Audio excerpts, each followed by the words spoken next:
nacen las flores.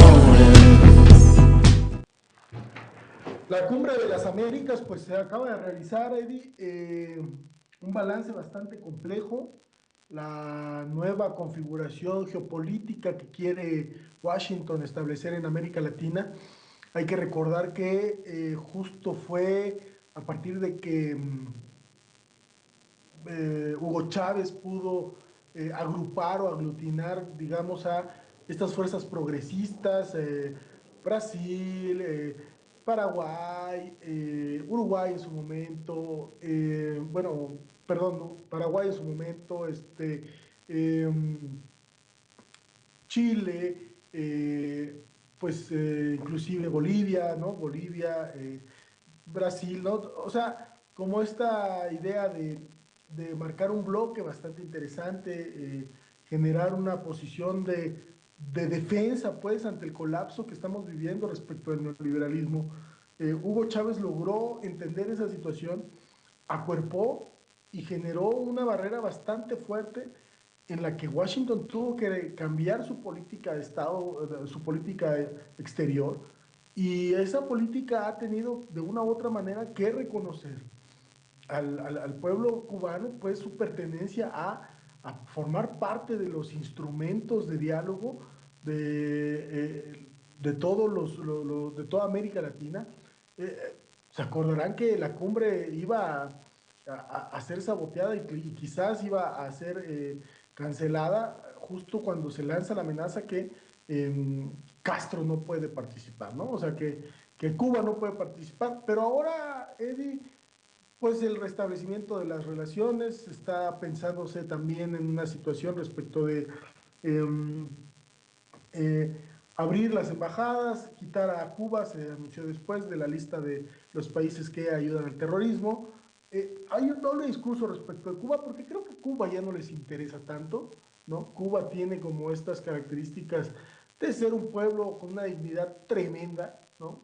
Eh, de querer de una u otra manera intervenir al interior, o sea, intervenir la política cubana, pero creo que lo que más les importa en estos momentos es desestabilizar Venezuela, y justo por eso como que trae como dos manos Obama, ¿no?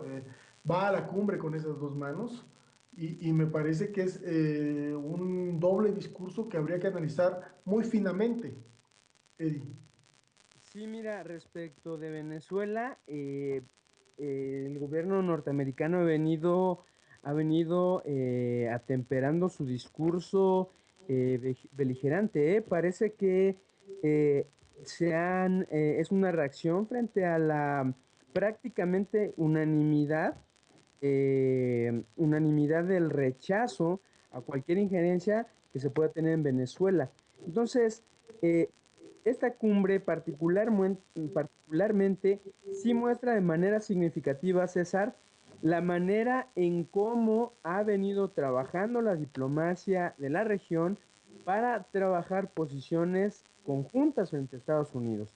Entonces, eh, y bueno, finalmente este atemperamiento también se refleja en lo que tiene que ver con Cuba. Y bueno, efectivamente, César, yo creo que ahí se sigue manteniendo un doble discurso, se quiere presionar, ya sea por una vía o por la otra, a la democracia venezolana, por un lado, mientras que por el otro se obliga a Cuba a cambiar las relaciones con Estados Unidos. Entonces, me parece que estoy de acuerdo contigo, me parece que aquí hay que ver este doble juego. Ahora, en lo que tiene que ver con la isla, yo creo que yo ahí tengo una diferencia contigo, César. Para Estados Unidos, la isla sigue siendo muy importante. Si Estados Unidos continúa con este programa de normalización de las relaciones, que lo que me parece que hubo en la cumbre de las Américas fue un nuevo paso en esta, me parece, ruta crítica frente a la normalización. Bueno, si continúa, esto tarde o temprano va a obligar a la propia sociedad cubana y al Estado a abrirse más. Y tiene que venir un replanteamiento, César, respecto de si la valoración de su resistencia, de una resistencia heroica, pero eso también tiene que ver con un replanteamiento del propio sistema cubano, César.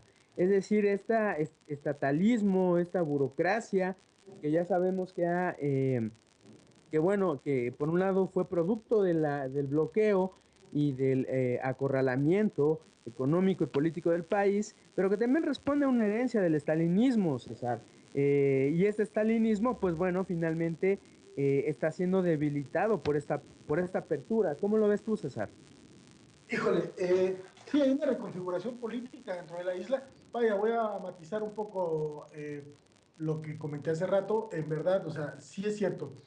No es, digamos, ya no tiene Cuba la importancia que tuvo, por ejemplo, en la década de la década de los 70, ¿te acordarás? Bueno, inclusive en la década de los 60, cuando evidentemente estaba el Che Guevara y Fidel buscando de una forma impactar en los discursos, en los jóvenes revolucionarios, como para generar todo un escenario diferente en América Latina. Creo que pasamos a otra etapa y la isla se ha convertido como en el referente de esta dignidad y justo por eso también se vuelve importante porque es ahí, es un espacio de libertad que busca de una u otra manera generar cohesión latinoamericana. Ahora, al interior de la isla creo que tampoco tienen las cosas tan, digamos, no hay un consenso respecto de cómo será la transición. Y aquí me parece que habría que entender, por ejemplo, esta posición que se tuvo en los eventos paralelos a la cumbre, en donde artistas, intelectuales se negaron a discutir con terroristas cubanos, con terroristas identificados, ¿no? Que han hecho atentados contra la isla, porque evidentemente, aun cuando hay una diferencia respecto de cómo se gobierna en la isla, siempre las delegaciones cubanas, el oficialismo cierra filas respecto de que con la isla no se meten en situaciones de desestabilización interna, ¿no? Y creo que ahora la, digamos, tendrá que haber una mayor discusión respecto de cómo se llevará esta transición, porque creo que surgirán otras voces, ¿no? Y esas voces tendrán que irse midiendo respecto de también la forma en cómo el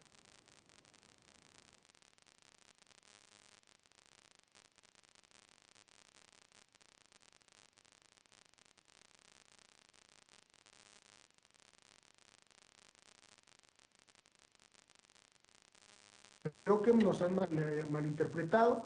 Venezuela no es una amenaza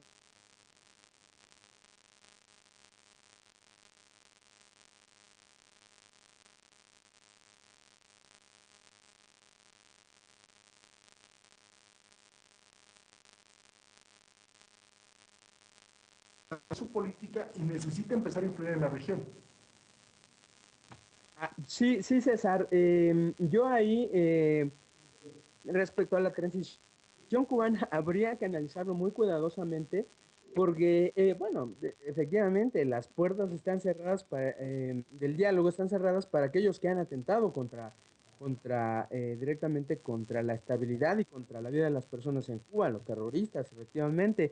Pero mira, hay personalidades de esta especie de personajes que desde Estados Unidos se solapan y se promueven como las personalidades de la transición democrática, ¿no? Gente como Yoali Fernández, con este blog que tiene, en el cual, bueno, habla de la triste represión que se vive en la isla.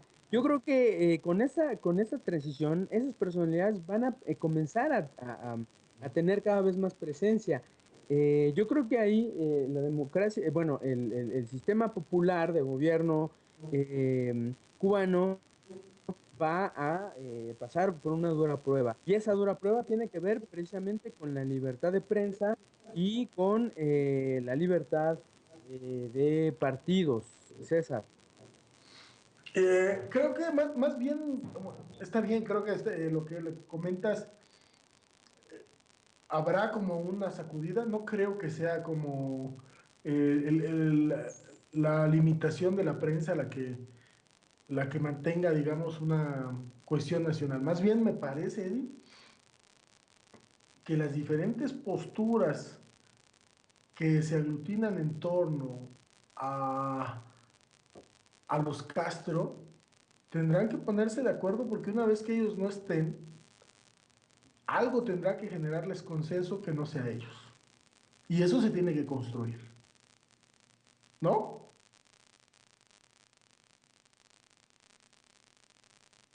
Eddie, Nada más me gustaría concluir con que hay muchas necesidades en la sociedad cubana, eh, y sí hay un grado de conciencia y de organización política.